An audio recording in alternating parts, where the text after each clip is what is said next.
no último vídeo, nós falamos sobre as partes da alma, né? Sobre cada uma das partes e sobre as 4 virtudes cardeais de Platão. Lembrando a vocês que sem temperança, sem fortaleza e sem prudência não existe justiça. Então, eu não sei se vocês já passaram por essa experiência, tá? Eu acho que todo mundo já passou por isso, mas pela experiência de fazer um planejamento do dia, colocar tudo no papel, o que você tem que fazer no dia seguinte. E aí no dia seguinte, você passa o dia inteiro no celular, ou o dia inteiro assistindo televisão, e não faz nada do que estava na sua lista. Qual que é a sensação que você tem no final do dia? O que você sente? É um peso na consciência, não é? É uma tristeza, um desânimo, um sentimento de perda de tempo mesmo, não é? Um vazio dentro de si.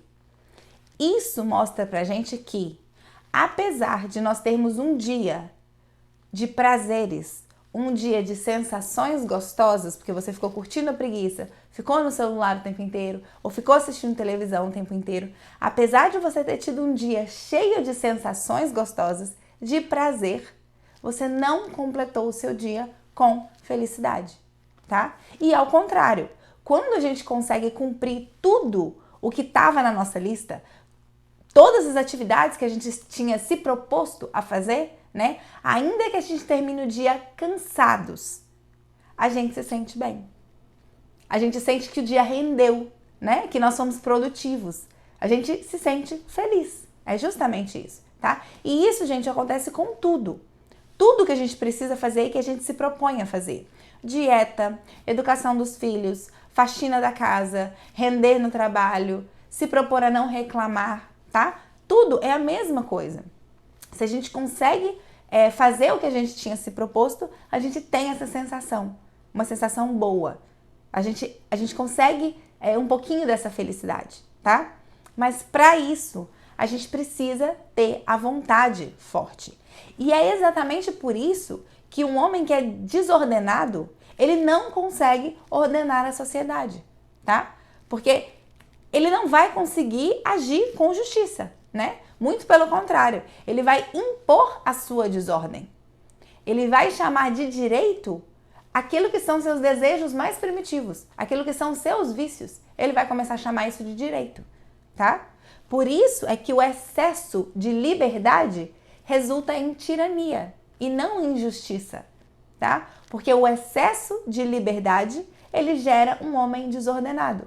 Quando nós não nos regramos, nós nos tornamos desordenados e a gente não consegue agir com justiça e não consegue ter uma boa atuação sobre o mundo. Tá, mas como então que a gente leva a criança por esse caminho então? Pelo caminho das virtudes, tá? Para pensar nisso, a gente precisa inicialmente, e aí isso vai servir para os adultos também, tá? Os adultos que nunca trabalharam na educação da alma, nunca pensaram nas virtudes, isso vai servir para você também, tá? Assim como para a criança. Então, a primeira coisa que a gente precisa fazer é se inserir na cultura, tá? A cultura é a primeira diferença básica entre o homem e o animal. Então, nós, diferente dos animais, né? Nós temos os modos de agir que nos atravessam de cultura, né? Que nos ordenam, que ordenam os nossos instintos. Então, como eu já falei no último vídeo, nós, seres humanos, comemos, né? Mas a gente come na mesa, a gente come com talheres, com horário para comer. Nós comemos em família. O ato de comer também é animal, né? Mas o modo como nós comemos é totalmente humano, porque ele é atravessado de significados.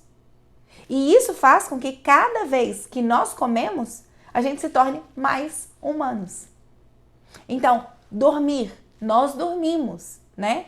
Mas nós dormimos na cama, nós dormimos com roupa de cama, dormimos com um pijama, a gente tem horário para dormir e horário para acordar.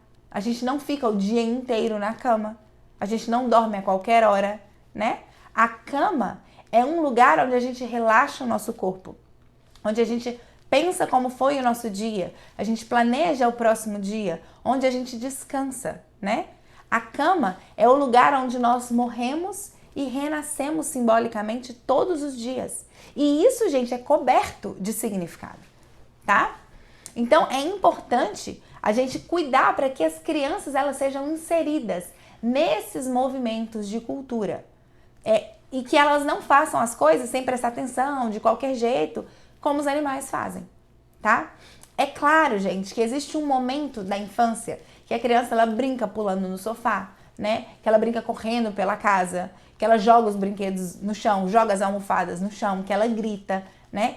Eu não tô querendo aqui transformar vocês em generais, né? Que vão castrar os filhos de vocês. Não é isso, tá? Mas já é importante que nós vamos corrigindo a criança ponto por ponto, um pontinho de cada vez.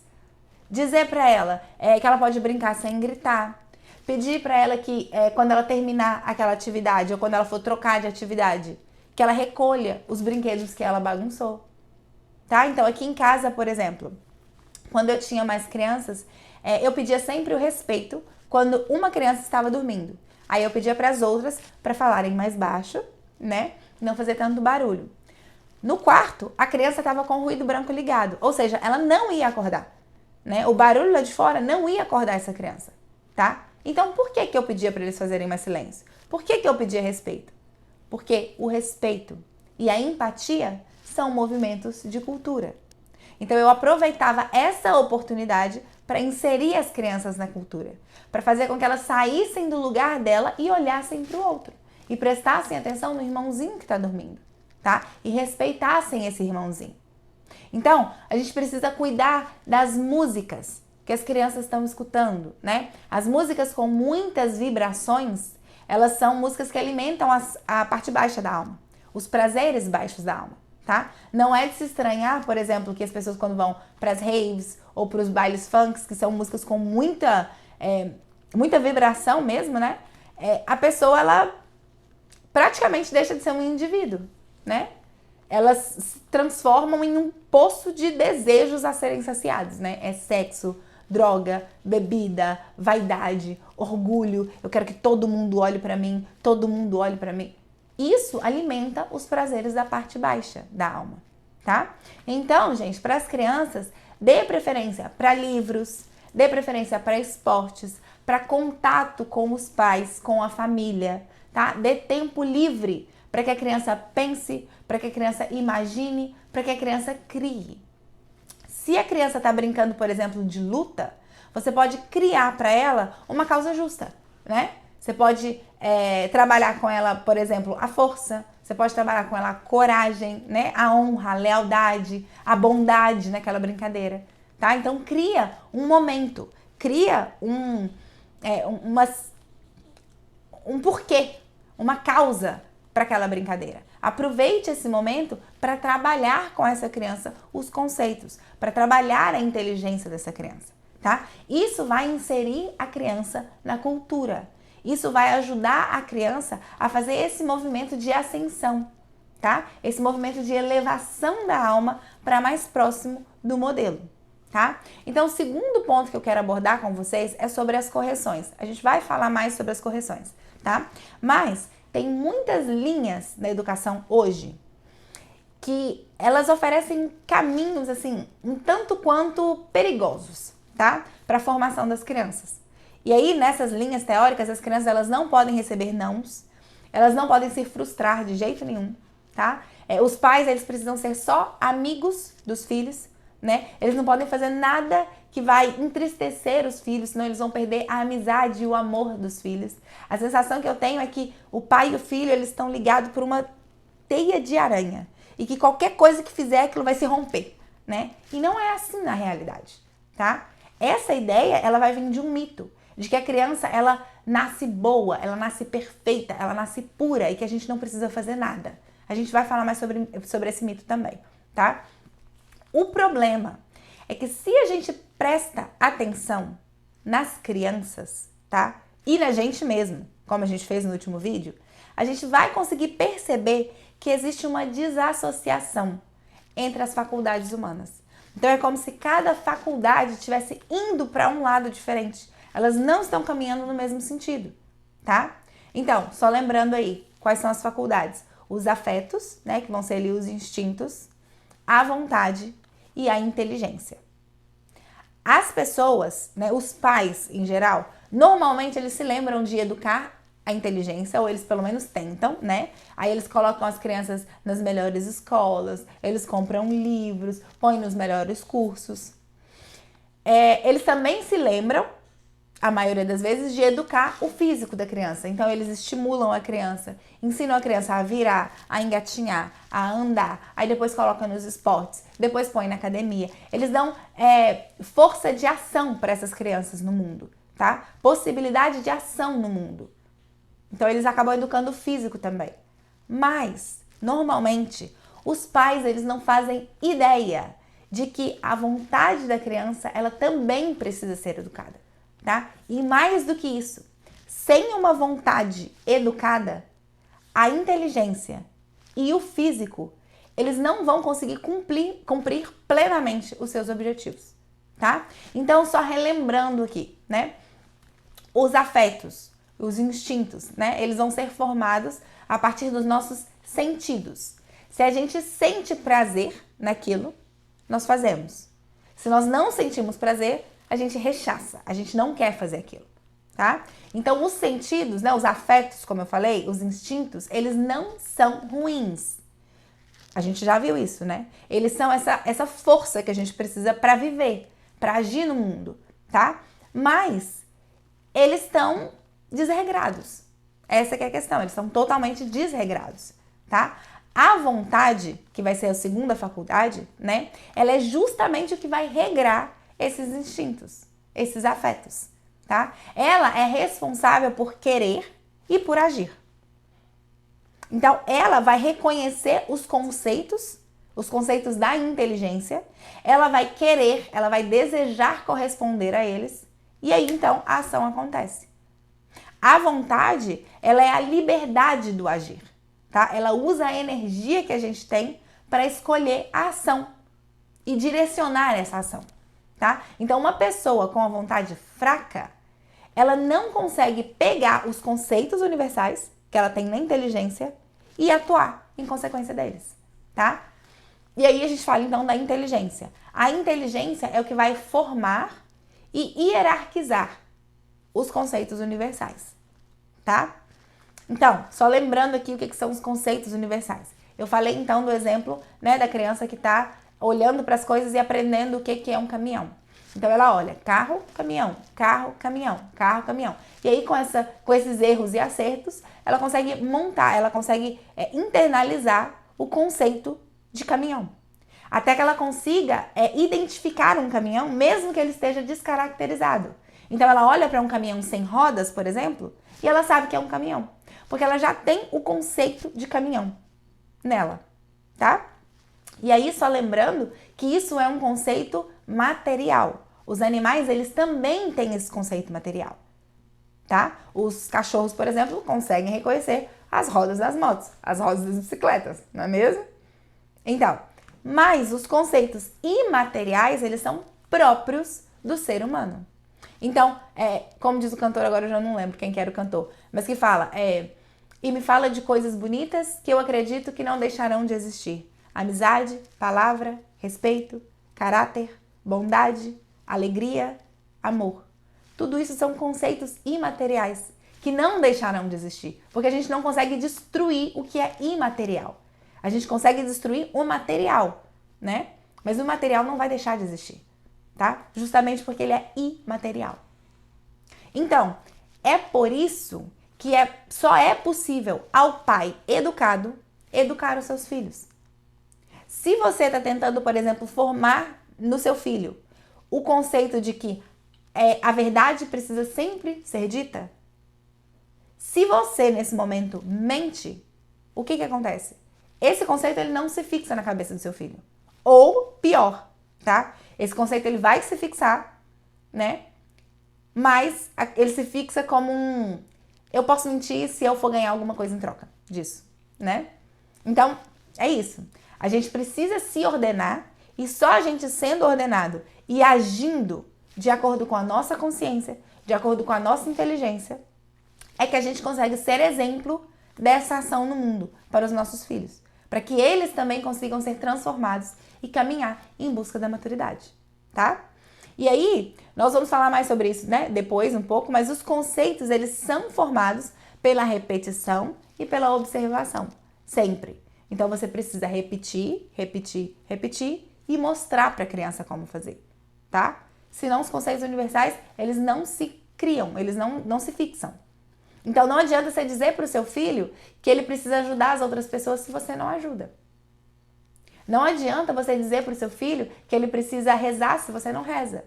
Não adianta você dizer para ele que ele não pode mentir se você mente, tá? É você quem precisa ensinar para ele o que fazer e mostrar para ele como fazer. Entende? Então, vale lembrar aqui que como seres humanos que os seus filhos são, eles vão ter os conceitos universais deles formados, tá? Se você não formar, alguém vai formar. Então vão ser os avós, vai ser a escola, vão ser os youtubers, vão ser os amigos. Alguém vai formar esses conceitos, tá? Se você não forma, alguém forma. E aí só Deus sabe que conceitos vão ser esses que vão ser formados na cabeça dos nossos filhos. É por isso que nós precisamos ser protagonistas na educação dos nossos filhos, tá? É por isso que a gente precisa se preocupar e realmente pensar nisso. Pensar no que nós estamos ensinando para os filhos. Ter um plano de ação para cada um dos nossos filhos, tá? A inteligência, então, ela também vai ser responsável por hierarquizar os conceitos universais, tá? Então, por exemplo, a gente tem dois conceitos.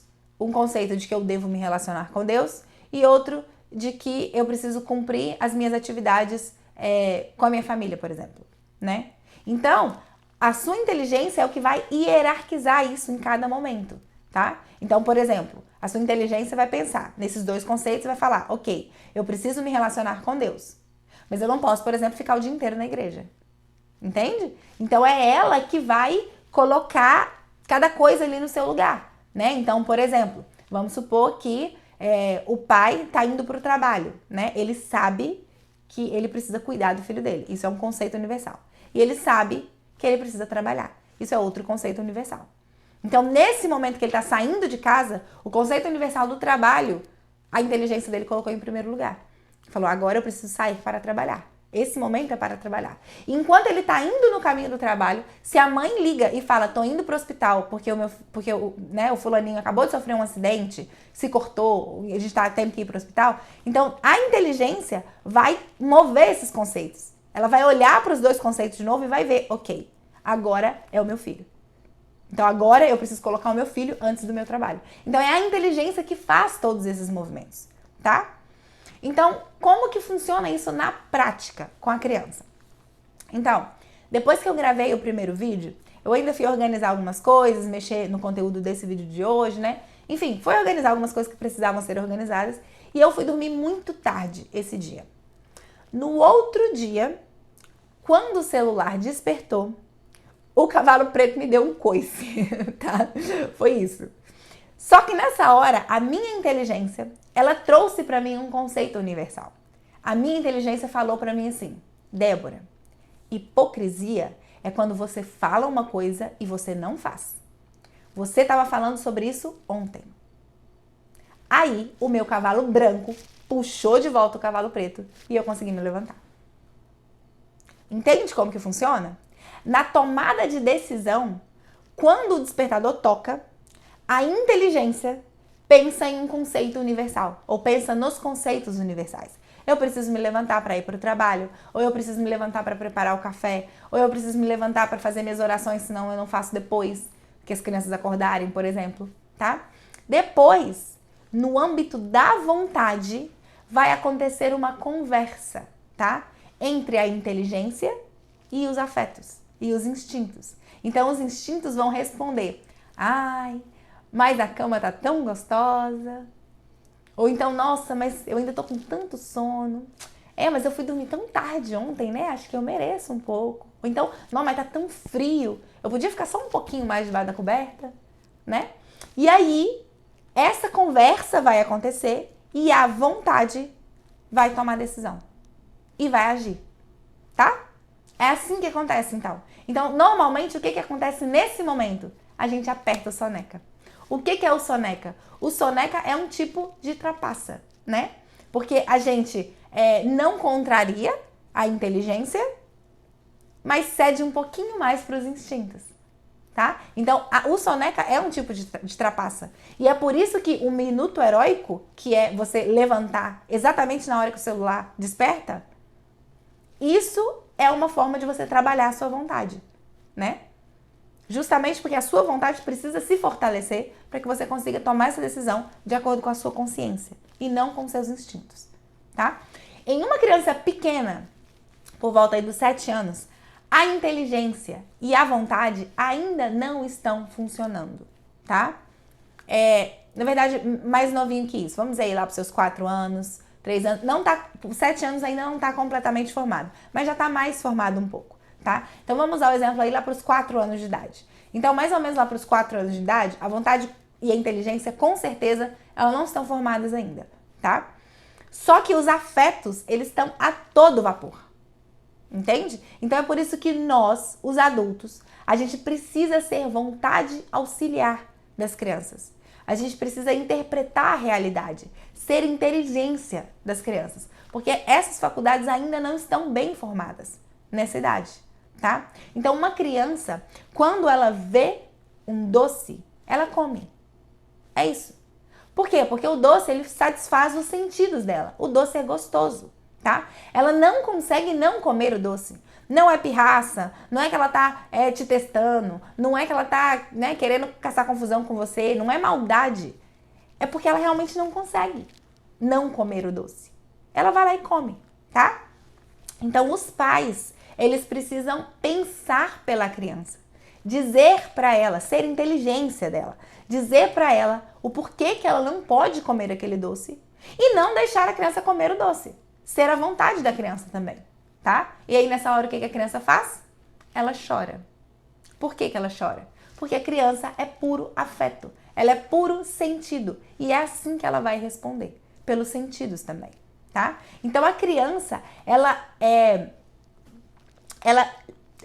olha para uma coisa e o que é gostoso para ela, ela faz. O que não é gostoso, ela não quer fazer, tá? Só que aí, qual que é a questão?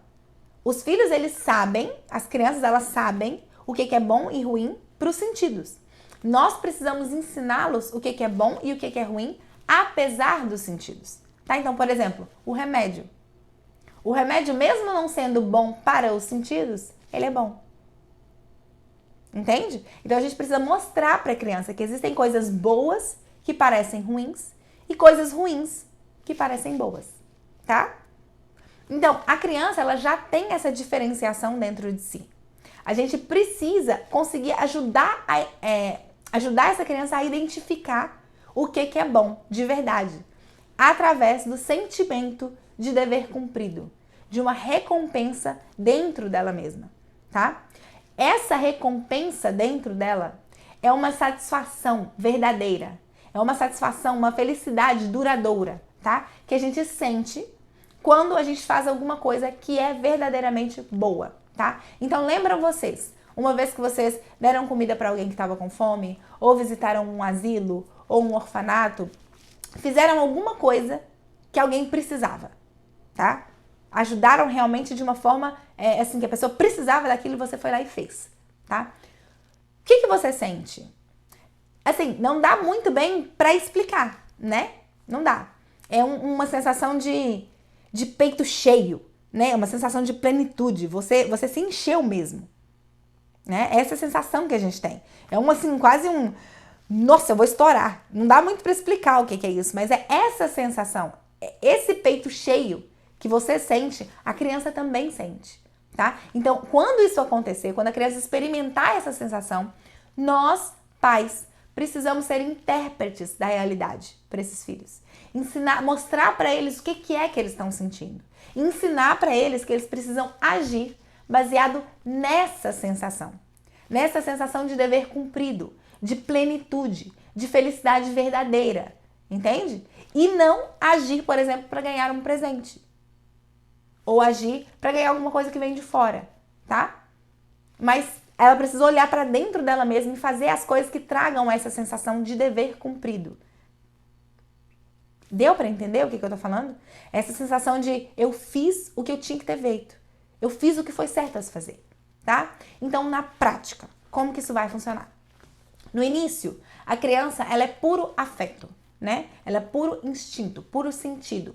Então, eu preciso usar o que a criança sente ao meu favor, tá? Então, inicialmente, quando a criança faz alguma coisa, eu preciso usar os sentidos dela para formar os afetos. Então, se ela fez alguma coisa boa, eu vou lá e eu faço carinho, eu sorrio para ela, eu bato palma, eu faço festa, não é? Se ela faz alguma coisa ruim, eu preciso dizer que aquilo tá ruim e eu preciso atuar isso, tá? Então eu preciso fechar a minha cara e falar com ela sério, com voz séria. Então não adianta você chamar a atenção do seu filho assim: "Ô, meu bebê, eu falei que não podia pegar o copo. Ah lá, derramou foi tudo." Não adianta. Não adianta, tá? Não adianta. A criança vai entender blá, blá, blá, blá, blá e um sorriso no rosto.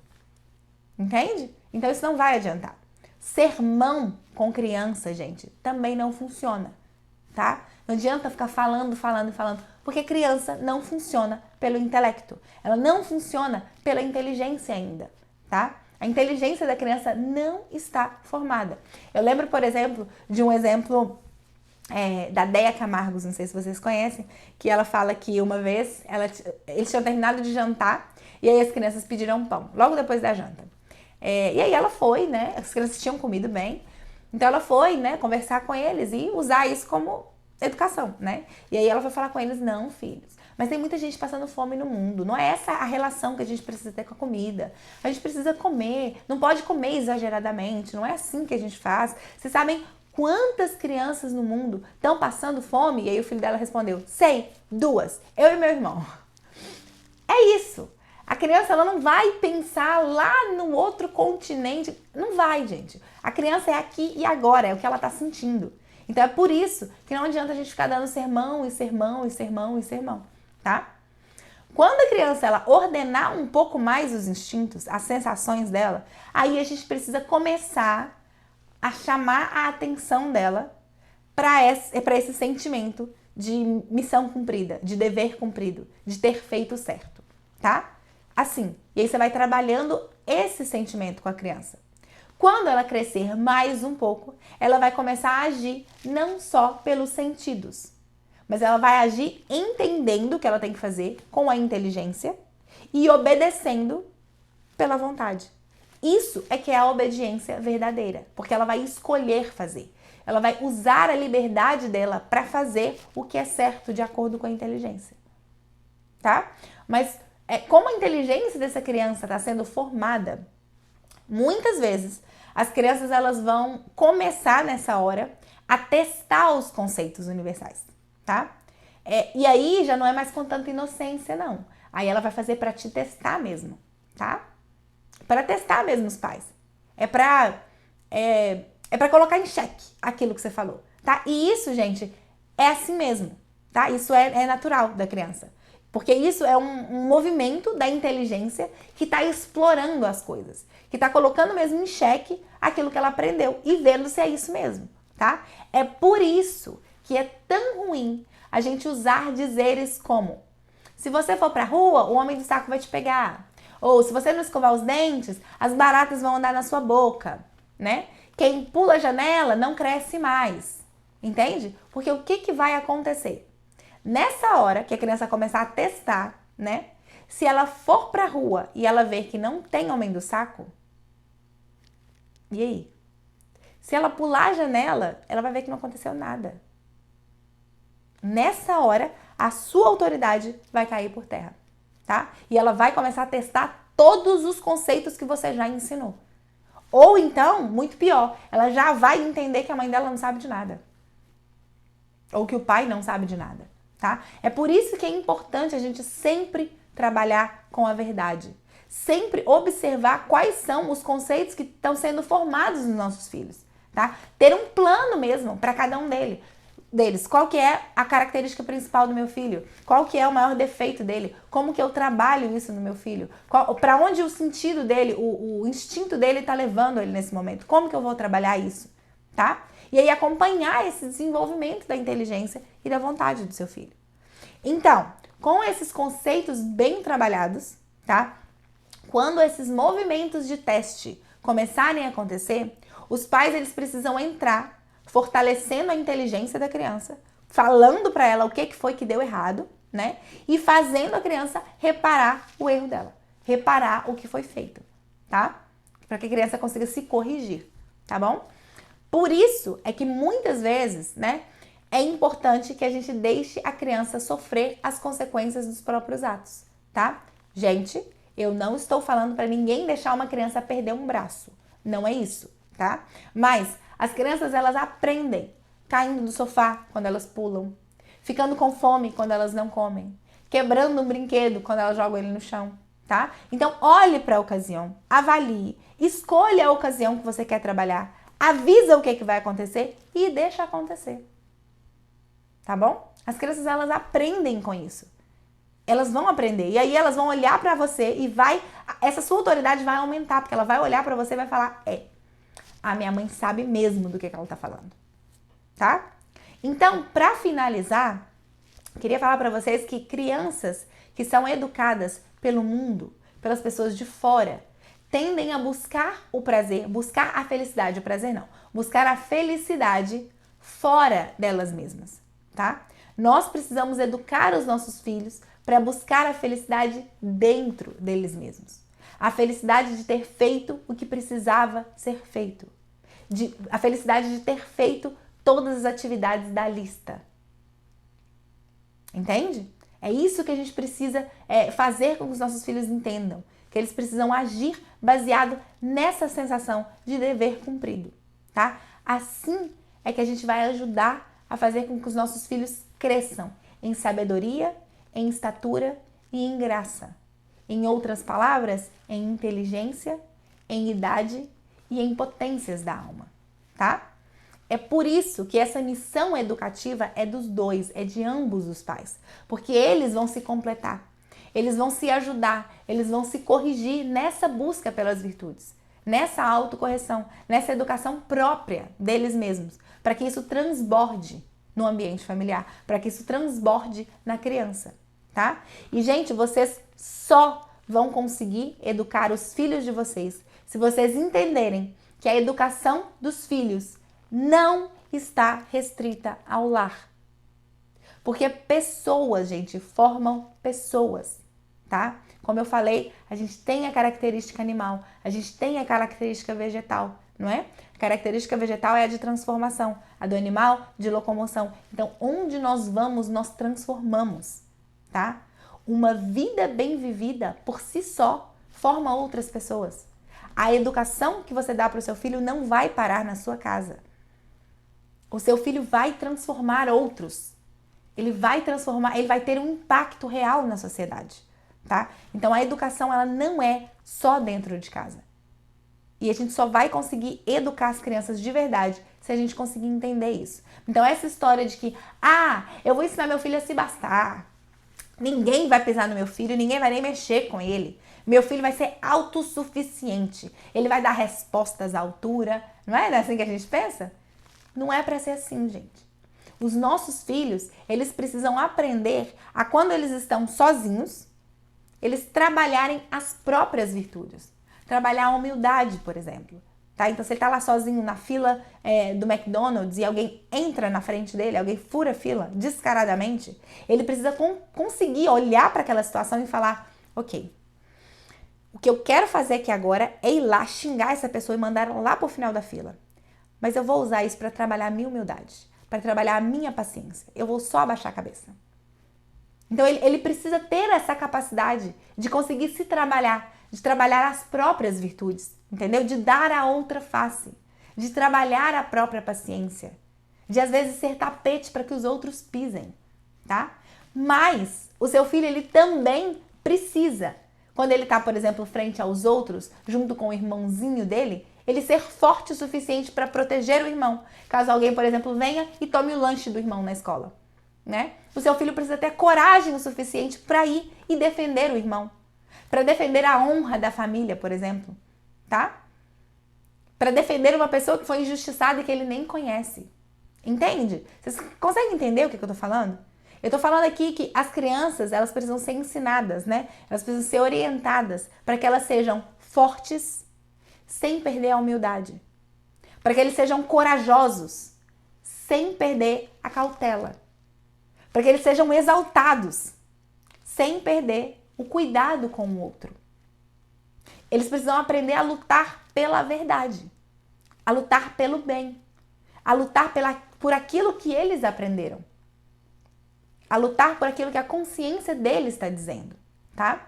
Então, o nosso mundo hoje precisa de pessoas que assumam a própria missão de vida e vivam a verdade, vivam de acordo com essa missão, fazendo o que precisa ser feito, tá? Então, eu espero que vocês tenham conseguido deixar, que eu tenha conseguido deixar esses conceitos claros para vocês, tá? Que vocês tenham conseguido entender do que é que a gente está falando aqui na educação da alma, das potências da alma dessa criança, tá?